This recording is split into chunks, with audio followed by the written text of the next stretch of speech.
Hey, my special ass, beautiful ass, magical ass goddesses. I almost got it back. It's your girl Kayla back with another video. Before I get started, make sure you give the video a thumbs up if it resonates. Help get some energetic support going for me, and also help others that may need it find the video and the information. Also, make sure you're subscribed to my channel. We talk about some really cool stuff around here, around these parts. Click the bell notification, that way every single time I drop a video, you'll be the first to be notified. Also, my tarot readings are timeless, and the spiritual shits episodes, like, yeah, we be getting into it. So scroll through, see what resonates, see if you fucking with me or not. Take what you need, leave what you don't, and we go from there. All right, y'all, let's get into it today. So, I always find it money. Y'all see what's on my mind today. I always find it funny how God will put me in certain places and situations so that I can pick up on messages that I hear from other people, right? Because we're all messengers in a sense, whether it be for good or for evil. Whole different story, right? But yeah, I happen to be in the grocery store line, and I'm just kind of waiting and I'm always a people watcher, paying attention to the things and the people going on around me. And these two friends are behind me in line, and one friend was talking about how she had just gone to take herself out on a date. She went to the movies, she went and got dinner. Afterwards, she went to a jazz club. She was like, oh my God, I just had the best time. And the other friend was like, oh my God, I could never do that. She's like, I don't even want to go to Waffle House by myself. I was like, had to luckily they're behind me, so she can't see my face, but I'm trying to control my face, right? And I realized in that moment just sometimes how we are codependent and we don't even realize it, right? Let's really break some codependency issues down, right? Let's talk about the basics of codependency. Codependency is feeling like you need something or someone else to fulfill you. And most of the time we're talking about someone, okay?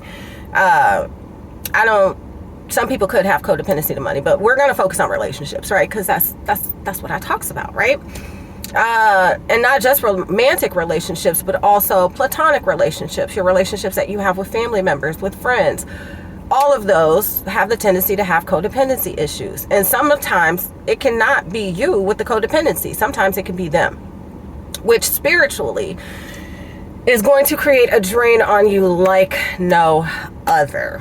When people are just siphoning your energy and constantly pulling on you, all the while giving absolutely nothing back to you. I'm hearing that Jay-Z lyric from the song Love All. It's a Drake song. What do you say? Everybody wants something, the price of everything, but the value of nothing. That's kind of codependency in a nutshell, right? Where you hold on to these people because you feel like you are incomplete without them, when just the exact opposite is true. You are completely whole as you are, no matter how you are. Yes, we all have things that we can work on, but as long as you're willing to acknowledge that, that's half the battle right there. Most people ain't shit, but they can never admit that to themselves, let alone to you. So yeah, being able to acknowledge that you're not perfect is perfection in itself. Not that that really exists. I'm sorry. Word games. Anyway, so yeah, codependency upon other people is just you feeling incomplete, whether you realize it or want to admit it to yourself or not. How did this has literally been a lifelong issue for me, a lifelong issue. And after a while, I was able to kind of separate it in two different categories, right? I was always a codependent one in my relationships, romantic relationships, but in my platonic relationships, the other people were the codependent ones. Either way, I was completely surrounded by codependency. I mean, in every aspect of my life, every last single aspect. There was not a single example of a healthy relationship I had around.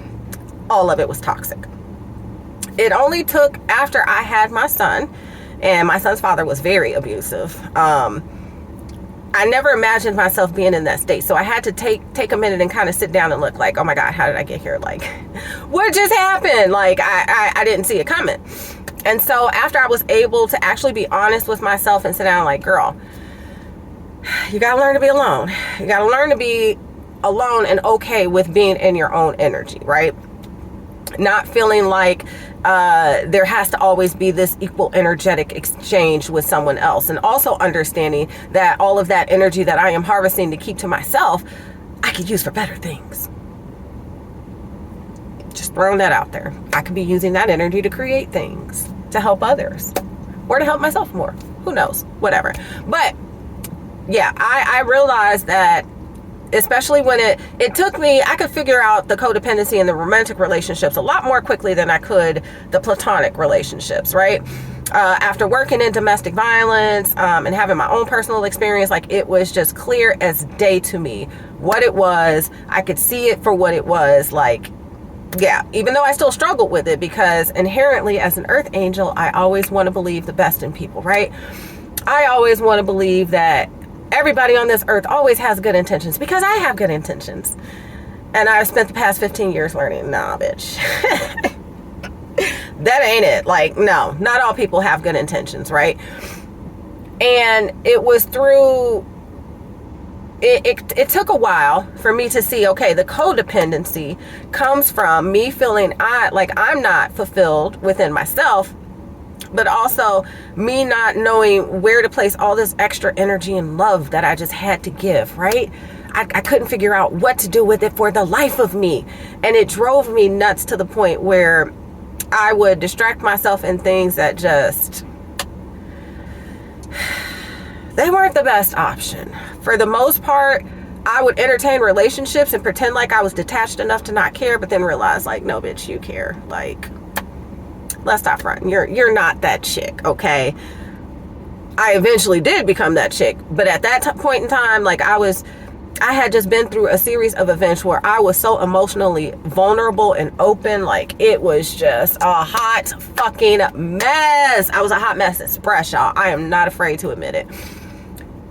After my son's father, like, I would talk to different guys sparingly. I mean, sparingly. Mostly because I was still in school and working 2 jobs and trying to raise a newborn child on my own. So it was like, all right, that's more than enough on my plate. I don't really need any more. But as school fell away and the need to have the extra job fell away, and I was just left with him, you know, there was twice I attempted to date. One guy, it just, you know, we talked once. He was cool, but it just didn't work out. The other guy, yeah, I had a story time about that, about the convicted sex felon. If you haven't seen it, go watch it. It's really interesting. So after those 2 experiences, I was like, this ain't it. This is not it. That was way before my spiritual awakening. But like I tell you guys all the time, even before I was where I was conscious, I was still making conscious decisions. And I knew at that point, like, okay, it's time to withdraw. Not only that, I take that back. There were 3 guys I was talking to. One guy actually happened to be from Chicago, but I was living in Springfield, Illinois at the time. But he lived across the street from me. And we talked for a little bit, and you know, he was just super flighty. And I noticed there was one day he had came over real quick, and my son saw him and kind of got excited, but he had to go, so we just left out the door. I remember my son just kind of sitting there like, oh, and I was like, that face right there, I don't ever want to see that face right there again. Like that, that's not going to work for me. It was in that moment that I kind of had that epiphany of like, yeah, everything I do affects him. After that, I took a long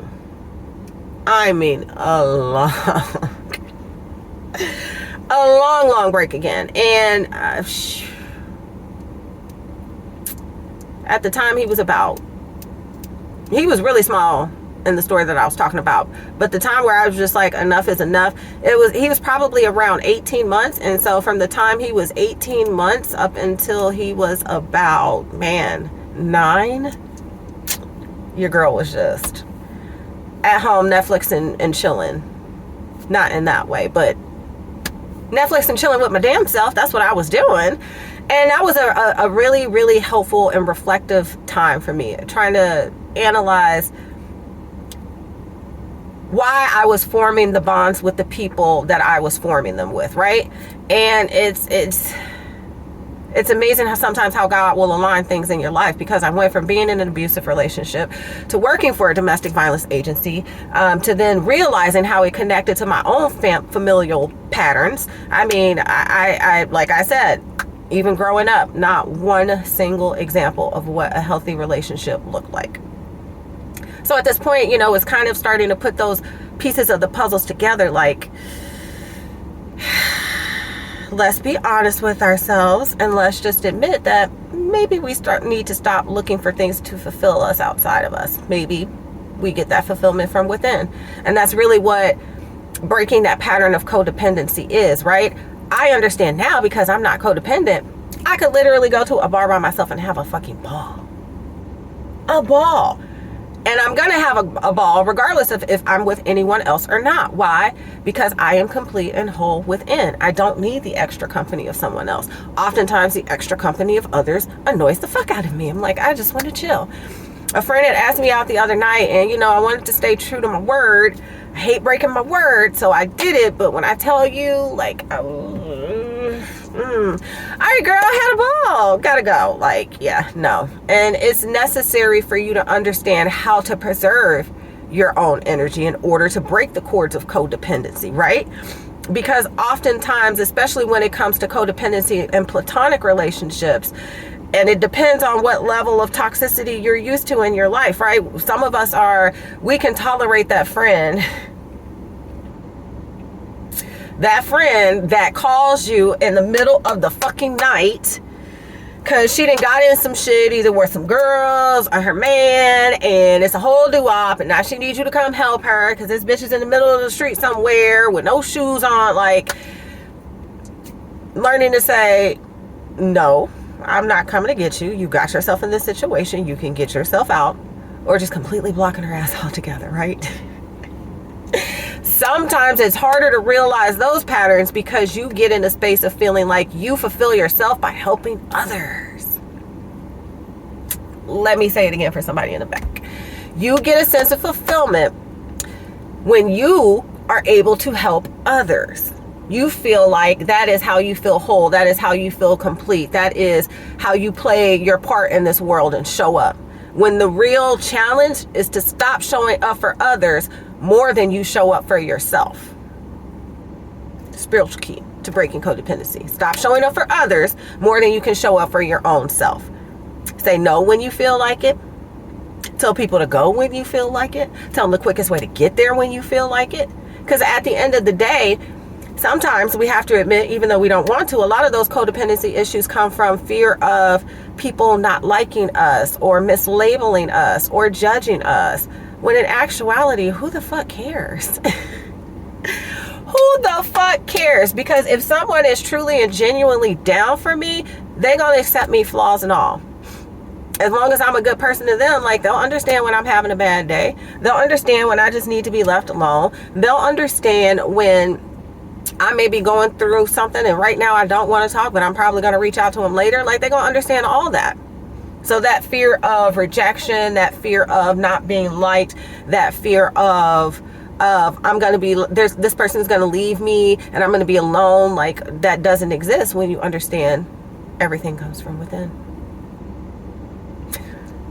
All right, I think I'm gonna gracefully bow out here. I could literally go on with this forever, and I'll definitely, this is probably going to be the first topic for the podcast once I start up again later this month or in early July. So yeah, Divine Feminines, I hope you be blessed, stay blessed, you are blessed, know you're blessed, and until next time, my loves.